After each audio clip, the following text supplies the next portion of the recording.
今あなたの目の前に敵が現れたとします。刀に手をかけなければいけない。さあ刀に手をかけなければという時、あなたはどんな風に刀を握るでしょうか。皆さんこんにちは。小武道アート結びのゆいです。今日お話しするのは、ここ押さえておくだけで達人見え、刀の握り方のポイントというタイトルでお送りいたします。Hi everyone, I'm Yui. Today's lesson is how to hold a Japanese sword when you pull out the sword, or when you put your sword back into the sword teeth, or when you cut somebody cut something anyway, how to hold the sword 伝わってますか？はい、今日もちょっとだけ頑張って英語を入れてみました。はい、スタートします。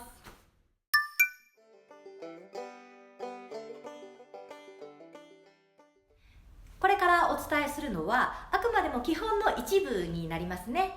刀の握り方やまた構え方なんていうのは様々にあるものですし、動きの中で柔軟に変化させているものでもあるからです。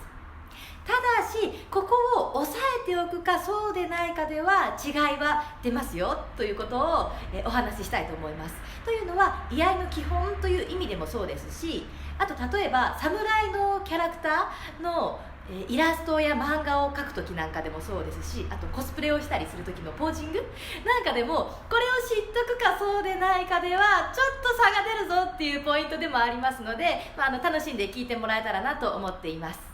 それではポイントを2つに分けて説明しますね。1つ目は刀を構える時の握り方、鞘から抜いた状態で刃が出ている状態で、構える時の、握り方についての解説。それから2つ目は抜刀、納刀の時の刀の握り方というか、刀への手のかけ方というものを説明したいと思います。それではここに刀があります。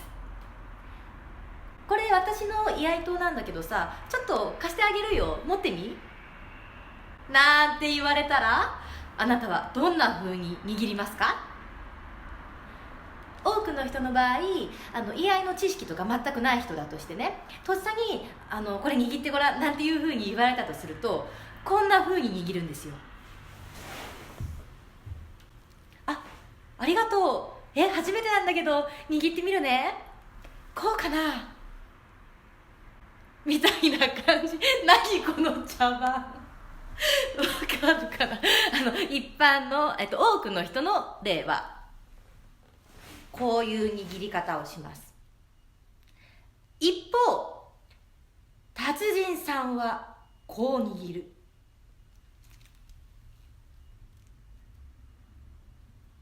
わかりますかね、違い。ちょっと写真を出しますね。刀の扱い方をよく知らないさんはこう握る。一方達人さんはこう握る。達人さんなんていうふうに言ってますけれども、私が達人というわけではないんですよ。ちょっとポップな説明みたいな感じにしたかったので、よく知らないさん、達人さんというふうに分けて、ちょっと便宜的に説明しているだけなので、はい、ご了承くださいね。で、刀の説明、に戻りますね。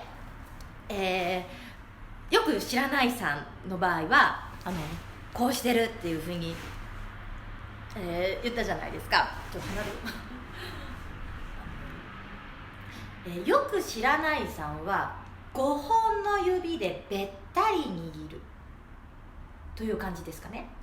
一方達人さんはやんわり柔軟に握る、ふんわり柔軟に握るというような表現になりますかね。またさらに言い換えるとすれば、よく知らないさんは横から握る、達人さんは上からかぶさるように握っているという、言い換えもできるかもしれません。刀の握り方について細かく説明しますよ。それではまず左手からいきますね。大事なのは小指と薬指、こっち側の指の力なんですよ。右手も左手も両方そうなんですけれどもね、まずそう小指、薬指をしっかりかけるといいですね。でそれから残りの指はふんわり添えるように。それから右手の方が上つば側に行きますけれども、こっちも同じですよ。右手も小指、薬指をしっかりかけたら残りはふんわりと握るようにする。そうすると必然的に刀を上からかぶせているかのような手つきになるんですよね。いいですか？こうはならないでしょ。こういう柔軟な手つきになるの分かりますか？いいですか？刃がついているもの、刀でもそうですし包丁もそうですよね。刃がついているものを効果的に使おうとすれば、刃の方向に対して、もしくは刃で切る方向性に対してまっすぐ効果的な力が加わるような握り方をすることが、正しいですよね。包丁って刀と同じように、刃が下についているじゃないですか。包丁、これがね包丁だとしたらこうやって持つ人います？こうやってトントントントントントンって切る人います？いないでしょ。包丁だってこう握りません？こうしますよね。上から握ってますよね。だって刃が下についてるんだもん。垂直にこう切ろうと思えばね、こう持つでしょ。説明が難しいねこれ。こういう刃が下についているのに横からグーで持つようなメタッてした持ち方をしてこうやって切るってすごく効果的じゃないのって、伝わりますかね。さらに説明を続けますよ。では横からベタッと握りをした状態でベタッと握りで上段に構えたとしますよ。そうするとこんな風になりますよね。こうなりますよね。それが達人さん握り達人さんね、達人さん握り小指と薬指を効かせてふんわり柔軟に握るようなキュッと締まった握り方ですね。これをした状態で上段に構えるとするとこうなりますね。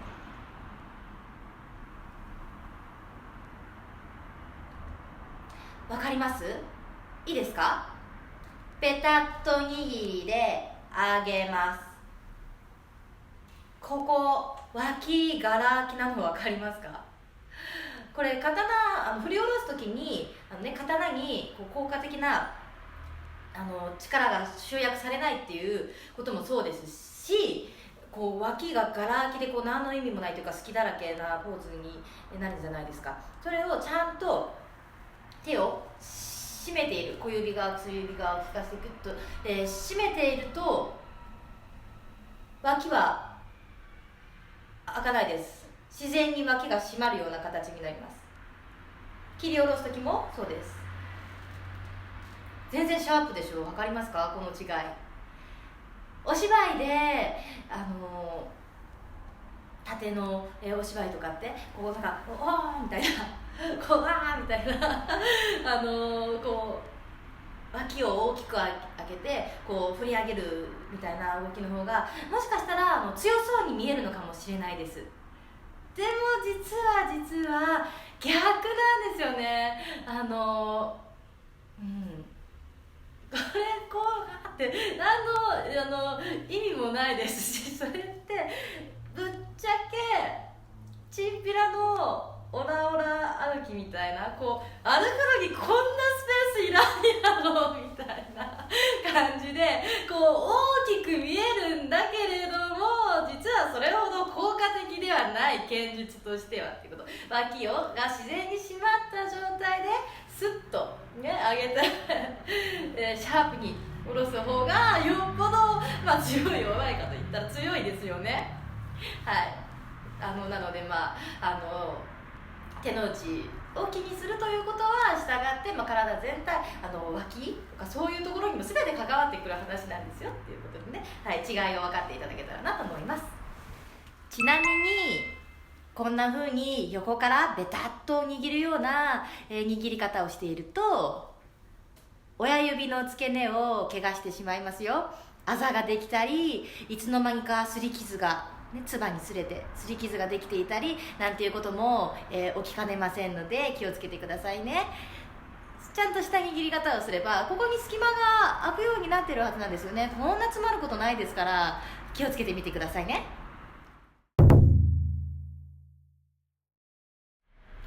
それでは今あなたの目の前に敵が現れたとします。刀に手をかけなければいけない。さあ刀に手をかけなければという時、あなたはどんな風に刀を握るでしょうか。よく知らないさんは手元見ていてくださいね。こうすることが多いです。刀を抜かなければ。一方達人さんはこう手をかける。敵が来た、刀に手をかけなければ、刀を抜かなければ。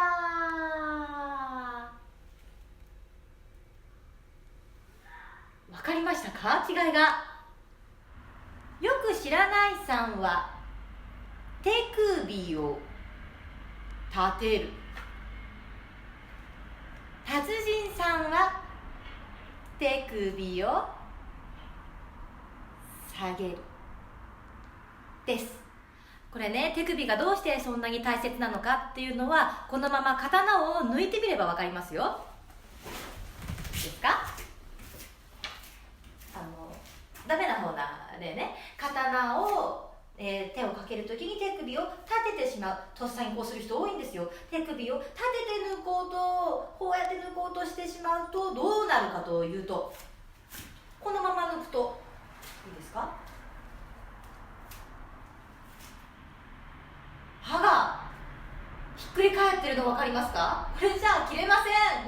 逆刃刀か。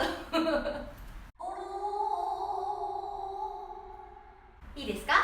手首を落とすことによってこのまま抜いた時に刀は正しい向きになるんです。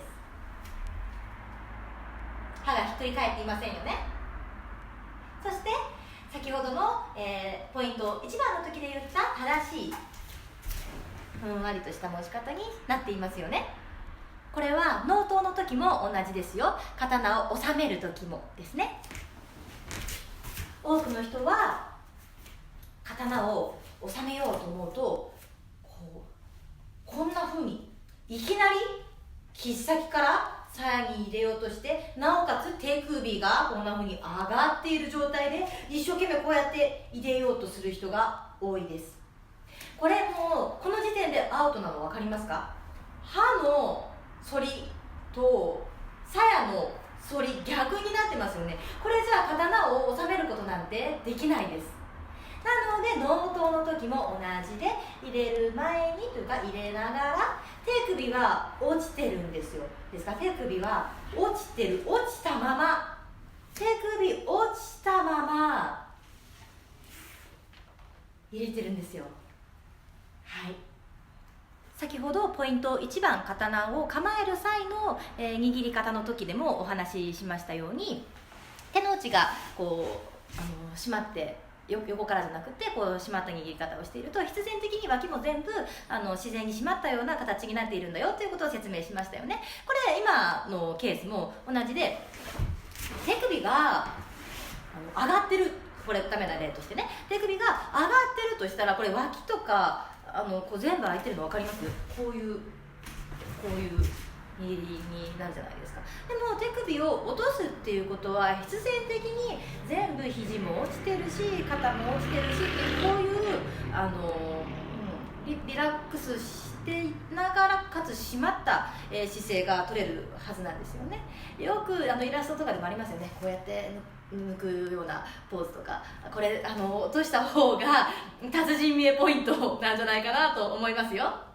もっと言うと手首を落とすっていうのはしっかりやった方がいいですよ。自分、刀のね手かけるとき手首を落とすっていうのを知ってるんでやってますよっていう風にやってても全然甘い時がある。それで刀抜いてみってひっくり返ってるでしょ刃がっていうね風になることがあるんですよ。しっかり落とした方がいいですよ。こんななんか中途半端にねこういう風にしないで、ポイントです。はい。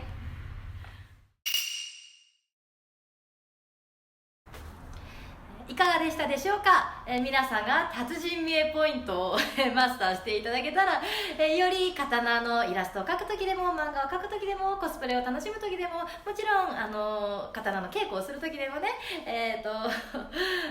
楽しんでいただけるようになったかなと思います。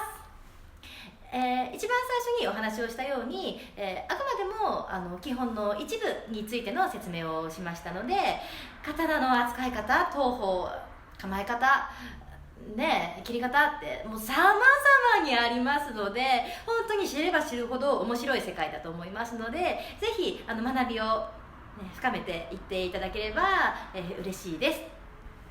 で結びの方でも、これからも学びやすい環境を整えていきたいなと思ってますし、前回の動画でも話しましたけど、ウイルスの影響で外になかなか出れないっていう風になった時でも何かお家で届けられるコンテンツないかなとかいろいろ考えてやっている途中ですので、引き続き、小武道アート結びの、情報をもしよろしければ、追っていっていただければなと思います。ウェブサイト概要欄に貼ってあります。また私は、ブログもよく書いていますし、そうですね、文章でお伝えすることもよくしていますし、インスタグラムとかツイッターとかSNS での発信もしてますので、よかったら絡んでくださいね。絡んでってなんだよねあとお知らせ、そうだな、そんな感じかな今カンペ見たはい、皆さんがね、今後も、心も体も、健やかに、明るくも強い気持ちを持って過ごせていけるようなお手伝いを、武道を通してしていけたらなと思っております。Thank you for watching!